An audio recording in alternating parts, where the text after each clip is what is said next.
Hello students, आज का हमारा टॉपिक है यूनिट सेल। यूनिट सेल को हिंदी में एकक कोशिका बोला जाता है। ठीक है, ये एकक कोशिका क्या होती है या यूनिट सेल क्या होती है, उसको समझने के लिए हमें पहले ये समझना है कि जो ठोसों के कण होते हैं, ठीक है, जो मूल कण हैं वो आपस में जुड़े रहते हैं इस तरीके से। ठीक, उनके बीच में ये जो खाली स्थान है इसको अंतराकाशीय स्थान या इंटरस्टिशियल साइट्स बोला जाता है, वॉइड्स बोला जाता है। ठीक है, तो यहाँ पर को हमने ये समझना है कि एकक कोशिका क्या है। ठीक है, जैसे हम एक बड़ी दीवार बनाते हैं, ठीक है, तो बड़ी दीवार में ये जो ईंटें हैं वो कुछ इस तरीके से होती है। हम सब ने दीवार देखी होगी। दीवार में क्या होता है, एक ईंट का स्ट्रक्चर बार बार रिपीट होके पूरी दीवार का निर्माण करता है। वैसे ही मूल कणों का वो छोटा सा छोटा स्ट्रक्चर जो पूरे क्रिस्टल लैटिस का निर्माण करे, क्रिस्टल जालक का निर्माण करे, उसको हम एकक कोशिका बोलते हैं। ठीक है, आप समझ पा रहे होंगे। एक बार और समझिए, जैसे दीवार है, दीवार में एक छोटी ईंट बार बार मिलकर पूरी दीवार का निर्माण करती है, वैसे ही पूरे क्रिस्टल जालक या क्रिस्टल लैटिस का जो फॉर्मेशन करे वो छोटी सी यूनिट, ठीक है, जो पूरे क्रिस्टल जालक का निर्माण करे, उसको हम एकक कोशिका या यूनिट सेल बोलेंगे, जो पूरे क्रिस्टल लैटिस का फॉर्मेशन करे। ठीक है, आई बात समझ में? ठीक है, तो अब हम समझते हैं कि एकक कोशिका क्या होती है, फिर एकक कोशिका कैसी होती है। ठीक, यहाँ पर को मैं एक एकक कोशिका का निर्माण कर रहा हूँ। ये एक क्यूब है, ठीक है, क्यूब या घनी है। ठीक, आई बात समझ में? तो इसके कोनों में अगर कण लगे हुए हैं सबके, तो ये एक एकक कोशिका होगी। और यही यूनिट, ये छोटी यूनिट बार बार रिपीट होगी। उसके इधर भी होगा, इसके ऊपर भी होगा, इसके इस साइड भी होगा, पीछे भी, नीचे भी, आगे भी, सब जगह होगा ऐसी ही यूनिट। तो पूरे क्रिस्टल जालक का निर्माण होता है। क्लियर?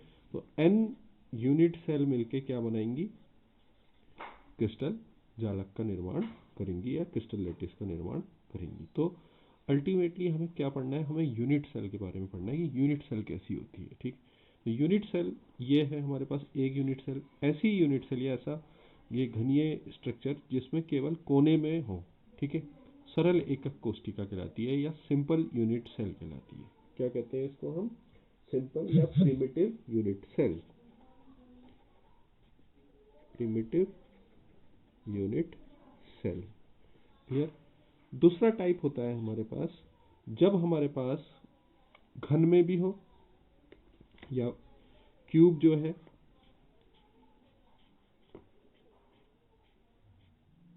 क्यूब के कोने में भी हो अणु या परमाणु, जो भी जिससे भी यूनिट सेल या जिस प्रकार का भी लैटिस है, ठोस है, तो क्यूब के कोने में भी हो और ठीक इस क्यूब के बीच में भी हो।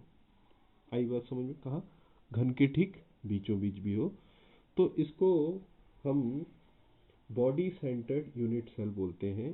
बॉडी सेंटर्ड का मतलब हो गया अंतः केंद्रित। हिंदी में इसको क्या बोलेंगे? अंतः केंद्रित। मतलब कि कोने में तो है ही अणु और यूनिट सेल या एकक कोशिका के अंदर भी है। आई बात समझ में? तो ये क्या कहलाएगा? Body centred. ठीक है, जिसको हम बीसीसी भी बोलते हैं, बीसीसी यूनिट सेल। ठीक, क्लियर? अगला जो हमारे पास आएगा बीसीसी यूनिट सेल के बाद, वो आएगा हमारे पास तीसरी प्रकार की यूनिट सेल, जो बहुत इंपॉर्टेंट है समझने के लिए। उसमें भी पहले तो हम सिंपल ही देखेंगे। ठीक, इस प्रकार से हमने सिंपल बनाया और उसके कोने में तो होंगे, सो कोने में सबके होंगे। ठीक है, तो सिंपल यूनिट सेल के कोने में तो होंगे और उसके फलक पे भी हो। फलक क्या होता है? ठीक, फलक जो है वो दीवारें होती हैं। तो एक इस दीवार पे, एक ऊपर वाली दीवार पे, एक कोने वाली और एक नीचे वाली, और एक सामने और एक पीछे की। तो किसी भी घन की फलक देखें या उसकी दीवार देखें, किसी कमरे को देख लो, ठीक है, तो टोटल कितनी होती हैं? 4 दीवारें होती हैं, एक छत होती है, एक फर्श होता है, तो टोटल कितना होता है? 6। तो 6 अणु और होंगे उसके फलक के केंद्र पे, ठीक है, फेस के केंद्र पे। इसलिए फेस पे भी है, फेस के सेंटर पे है, इसलिए इसको बोला जाता है फेस सेंटर्ड यूनिट सेल। क्या बोलते हैं हम? Face centered unit cell. आई बात समझ में?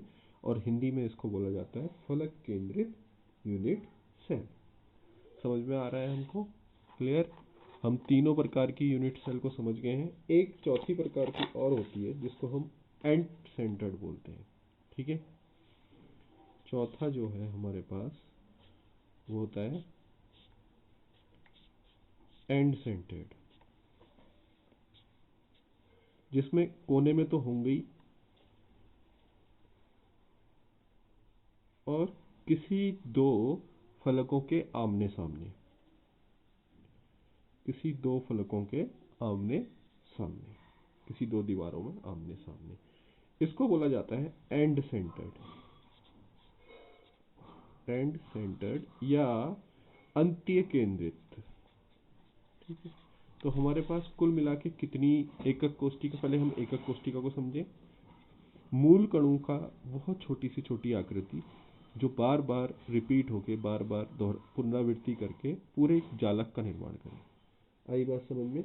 The smallest 3 dimensional repeating portion of a space lattice, which when repeating over and again in different direction produces the complete crystal lattice, जो पूरे क्रिस्टल लैटिस को फॉर्म करे। वो छोटी सी smallest repeating unit which form whole crystal lattice. Simple language में अगर बोला जाए, वैसे ही हिंदी में वो छोटे से छोटी यूनिट, ठीक है, वो छोटी सी छोटी इकाई जो पूरे क्रिस्टल जालक का निर्माण करे, उसको हम यूनिट सेल या एकक कोष्टिका बोलेंगे। क्लियर हो गया? किसकी यूनिट है? मूल कणों की या कॉन्स्टिट्यूएंट पार्टिकल्स की, ठीक है। इनको अब हम कॉन्स्टिट्यूएंट पार्टिकल या मूल कण ना कह के इन कणों को हम कहेंगे लैटिस पॉइंट, ठीक है, लैटिस पॉइंट। और हिंदी में इनको बोला जाएगा जालक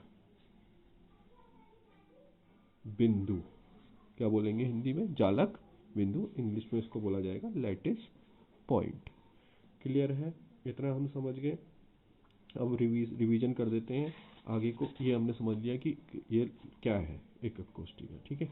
अब एकक कोष्टिका में सिर्फ अगर कोनों में हो, कॉर्नर्स पे अगर क्या हो हमारे पास, लैटिस पॉइंट हो या जालक बिंदु या कॉन्स्टिट्यूएंट पार्टिकल हो, ठीक है, या मूल कण हो, तो वो सिंपल यूनिट सेल या प्रिमिटिव यूनिट सेल कहलाएगी। क्लियर हो गया? या सामान्य एकक कोष्टिका या सरल एकक कोष्टिका हम इसको बोलेंगे। अगला बॉडी सेंटर्ड, अगर कोनों में हो और जालक के बीच में भी हो। क्लियर? कोनों में हो और जालक के ठीक सेंटर पे हो तो बॉडी सेंटर्ड कहलाएगी। फिर उसके बाद है फेस सेंटर्ड, जिसमें कोनों में हो और फलक पे भी हो। क्लियर? 6 फलक हैं, 6 फलकों में और कोनों में, तो face centered unit cell.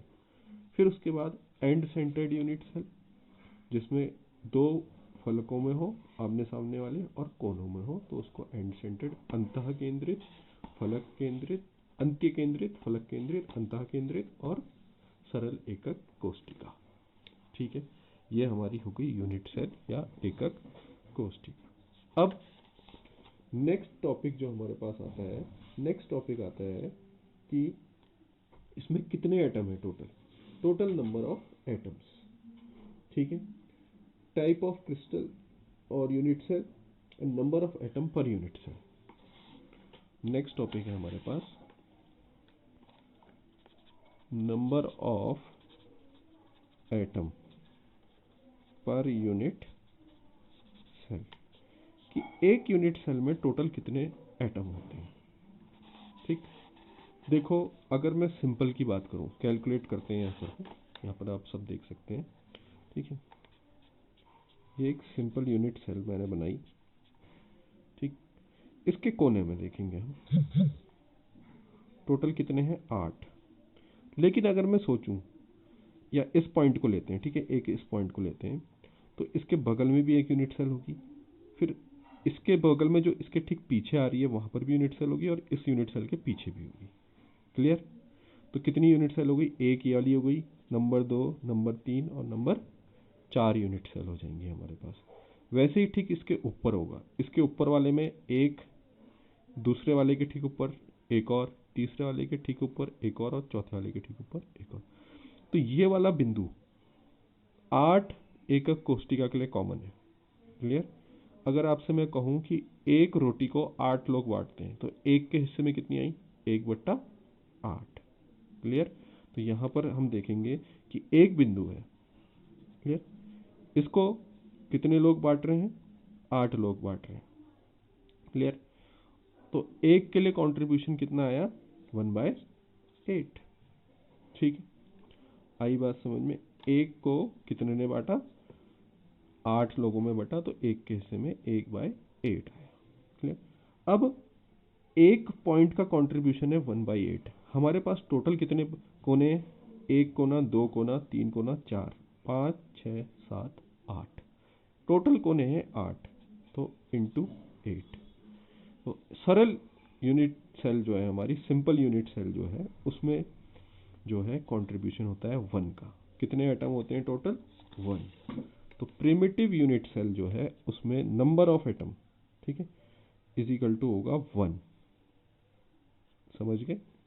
Primitive unit cell में number of 1 number of atom होंगे। अगला जो पॉइंट है हमारे पास वो है बॉडी सेंटर्ड। देखो, अब हमने बात करी है अभी कोनों की। एक कोने का कंट्रीब्यूशन 1/8। ठीक है, तो 8 कोनों का कितना हो गया? 1/8 इंटू 8, ठीक है, इज इक्वल टू 1। और एक बीचों बीच है। अब किसी कमरे के अंदर अगर हम बात करें या किसी घर के अंदर बीचों बीच कोई चीज़ है तो उसका कंट्रीब्यूशन 1 होगा। टोटल कितना होगा? 1 होगा। तो 1 + 1 टोटल कितना हो जाएगा? 2। 1 + 1 2 हो जाएगा। आ गई बात समझ में? तो total contribution for BCC 2।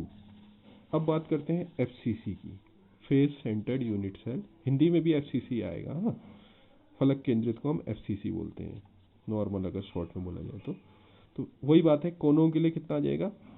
1/8 into 8